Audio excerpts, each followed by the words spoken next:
Executive coaching comes in two forms, really. Either the business approaches me directly, and that can either be an MD, an HR manager, or a leader or a manager directly. And they ask me to go into the business and meet with them and either work with an individual, with a group of individuals, or it can be occasionally between cross-functional teams. Often, sometimes an individual will fund the coaching by themselves and it's something they want to do. If I believe that through our consultation that it's largely work related and I discover that it's actually something maybe the company would pay for, what I can offer is to actually work on that basis, because I do that a lot. And if the work and workplace is playing, then what I also offer is what I call a wraparound service, where I will meet with the sponsor and manager. They will give me a brief on what they want the individual to work on from their standpoint. I then take that brief and then I take that into the coaching arrangement. What I do is I say that there will be no breach of confidentiality between the client and myself about what goes on in that session, but I will be informed by that business brief. And then the other part of the wraparound service is I actually go back at the end of the contract, sometimes, and normally actually it's with the client as well who's being coached, and we debrief, okay, what did we work on? How's it gone? What things have we managed to improve, and what's the work still to be done? And do they therefore need more coaching, or actually have we achieved the objective? And that's the end of the contract. It's really satisfying to see some of the improvements, and if I think of a few recently, there was one person who came to actually see me privately, and he had been asked in his appraisal to find a coach. He had been a team leader for a while, but was been asked to take on a much bigger team. And it meant managing people at a load of different levels across a couple of different sites. And he had some complex issues to solve. He'd had some training, leadership training, but not a lot.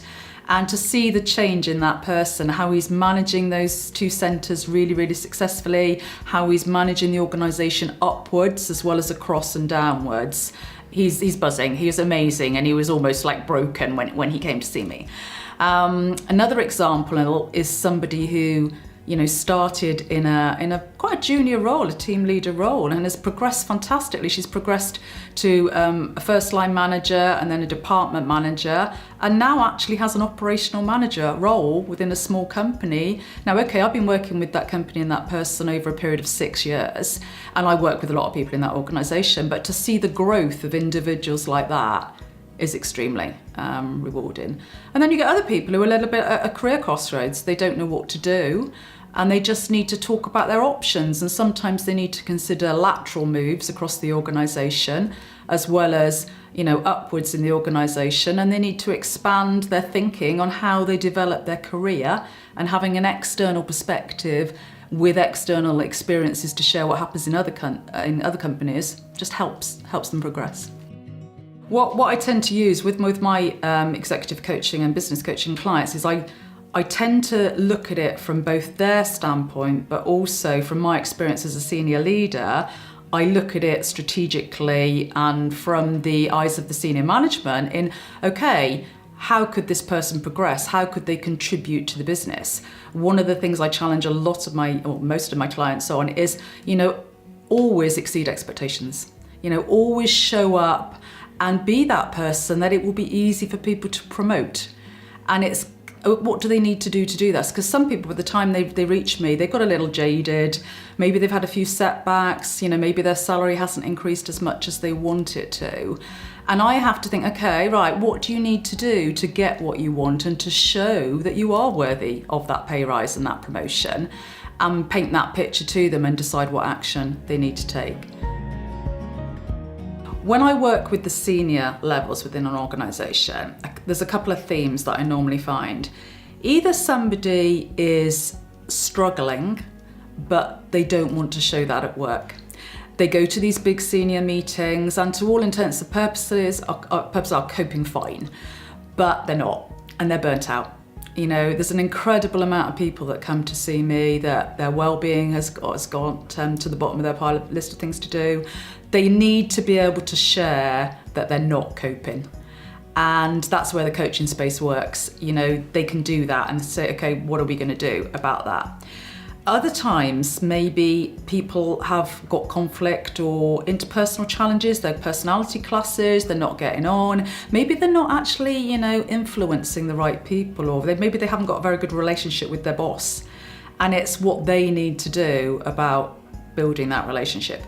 On occasions, I've been brought into a situation where I have been an external facilitator between two very senior people to try and work out what's happening. And that has been very rewarding when both of those people go into that room feeling this is broken, this is never going to work. And then they go out of that room thinking, oh gosh, okay, I now understand that person. Right, now we can go forward on a much better footing. It needs somebody external sometimes to put that in the room and facilitate that conversation. If I think of some of the clients that I'm working with at the moment, they're actually at the top of an organisation and they're fairly new in their roles, and I work very, very closely with the MD, and I really get asked to work with those people in the very early days of their role. I know the culture of the organisation, I know what it takes to be successful, I know some of the personalities involved, and I meet with them, you know, once a month to help them orientate and switch from one job to another, one culture to another. And my really remit is to ensure they're successful in that first 6 months of their job.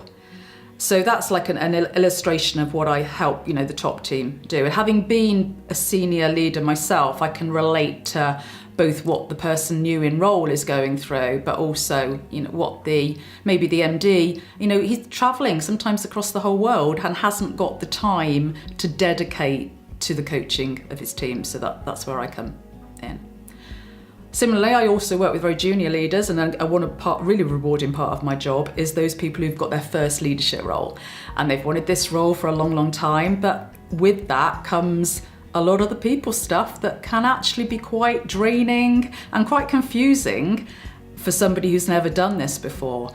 And it's helping them, especially in the early days, manage not only letting go of some of the technical issues of their job, learning how to delegate, learning how to manage personalities, and even the challenge sometimes is they've been promoted from being part of a team to now they're leading the team, and that whole transition of not being part of the crowd and showing a position of leadership is something I find very rewarding to help people.